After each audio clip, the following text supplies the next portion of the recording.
The familiar tools of Freemasonry hold a profound meaning that goes far beyond their simple appearances. And when you hear about the spiritual connection to your creator during the explanation of the Common Gavel, do you really grasp its significance?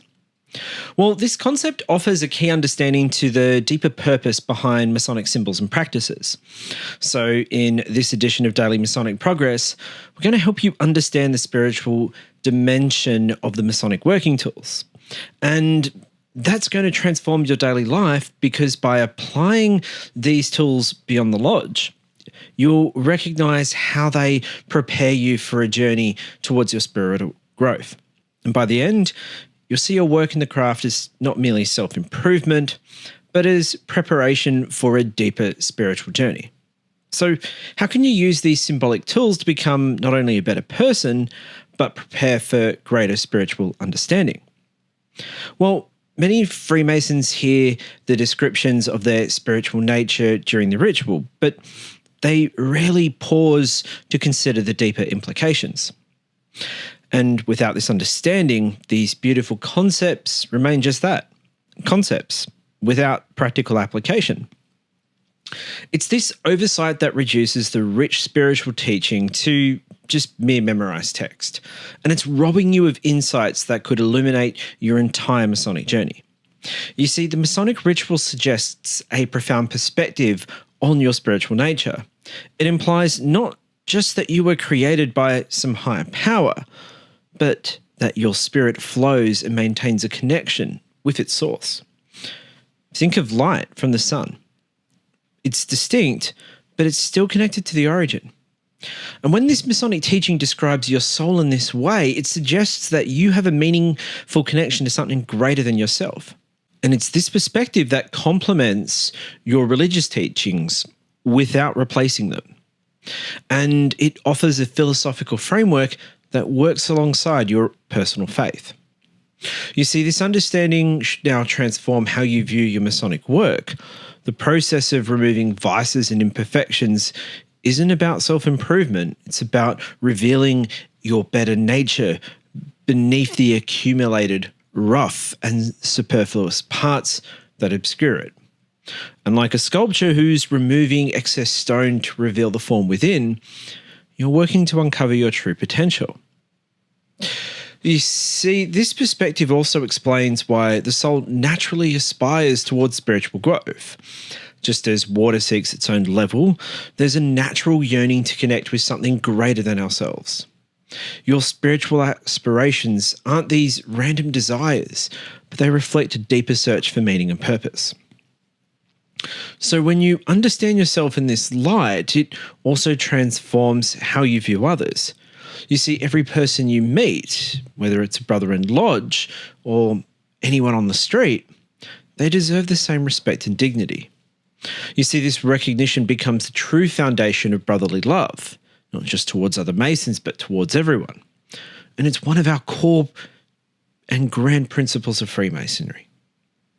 You see, the Common Gavel itself, it represents the most active and immediate work of personal transformation. Out of all the working tools presented to you as an apprentice, it's the one that most directly addresses the daily work of improving yourselves. And many Masons find it difficult to connect to this symbolic tool to its practical development. You see, the metaphor of breaking off the rough and superfluous parts does sound meaningful during ritual, but translating it into modern practice can be absolutely challenging. And without the practical application, this beautiful symbolism remains just theoretical rather than actually being transformative.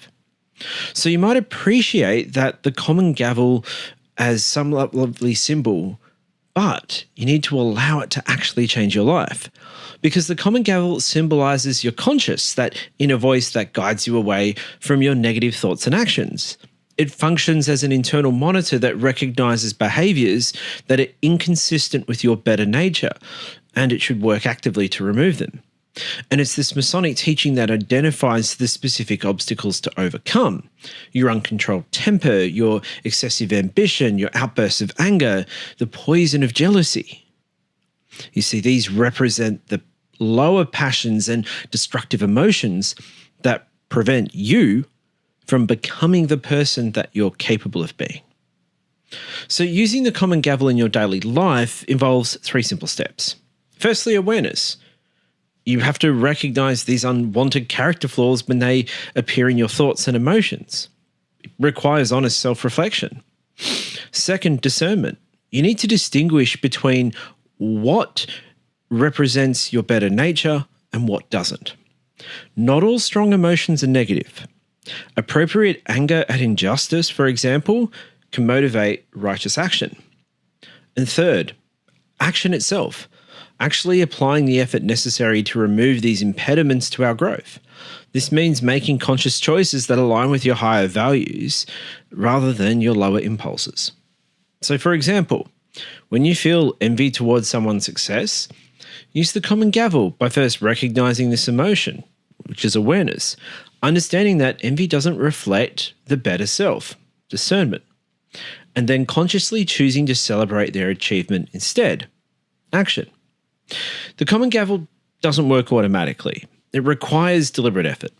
So each time you choose patience over hasty anger, generosity over envy, humility over unbridled ambition, you're using this symbolic tool to prepare yourself for that greater spiritual understanding.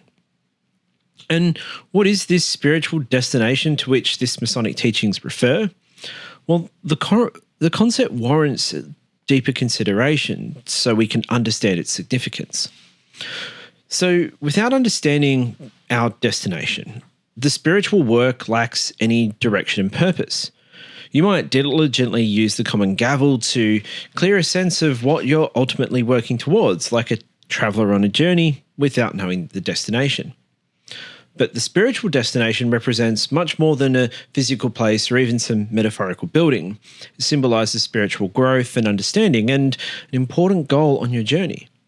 Just as Solomon's temple was built with purpose and design, your spiritual development follows a meaningful pattern. Our Masonic ritual suggests that each person has a special place in this greater spiritual reality. And this merely isn't about entering a spiritual state, but about taking a meaningful role in something greater than yourself. There's a purpose and a place for you. It's unique and it's important. And the parallel between the perfectly prepared stone and the spiritually prepared person illuminates this journey. Because just as that rough stone must be shaped, it must be polished to fit perfectly into its designated place in the building, you must develop and refine your character to fulfill your potential. The work of removing the negative traits, it's not arbitrary, it's moral improvement, and it's necessary preparation for that something meaningful. So now that we understand this, it should transform how you view these personal challenges. When you struggle with these persistent imperfections, you're experiencing the natural resistance that arises when you're transforming the rough ashlar into the perfect ashlar. The difficulty of the work reflects the importance of the destination. And this journey isn't solitary. Every brother is working alongside you. Everyone is preparing themselves for that place of greater design. It may be, in their religious beliefs, perhaps a different place to your own. You see, the lodge itself then becomes a workshop where we help each other grow and improve. So now that we've explored the working tools and how they serve as powerful instruments of not only personal but spiritual development, and what began as an exploration of a simple phrase from the Common Gavel has revealed some important insights about Masonic philosophy and its purpose. And this transforms how we view our journey. The working tools provide practical methods for improving yourself, helping identify and remove these negative traits and cultivate the positive ones. And through this conscious application of these tools, you become a better person day by day. But you know what? It's important to recognize, however, that Freemasonry is a philosophical system. It has inherent limitations. And while it provides these valuable tools for moral development, it actually doesn't claim to be this complete spiritual path. You see, Freemasonry consistently directs us as Masons to the volume of the sacred law, and it encourages you to pursue that spiritual light through that proper religious authority of your faith. And whether you seek religious guidance from the church, the mosque, the synagogue, the temple, or any other religious institution, Freemasonry respects your own personal faith and that journey. You see, the working tools prepare you for that deeper spiritual quest. They don't replace it. They clear the path and prepare you to receive that wisdom from your religious tradition. So as you continue in your Masonic journey, use these working tools with a renewed purpose, knowing that they help prepare you for that greater spiritual understanding. But also remember to look beyond Freemasonry to your own faith for the complete spiritual guidance that Freemasonry itself acknowledges it can't provide. The Common Gavel and the other working tools start the process of refinement, but they ultimately point towards that greater spiritual light which comes from above, and through the religious teachings that speak most clearly to your heart.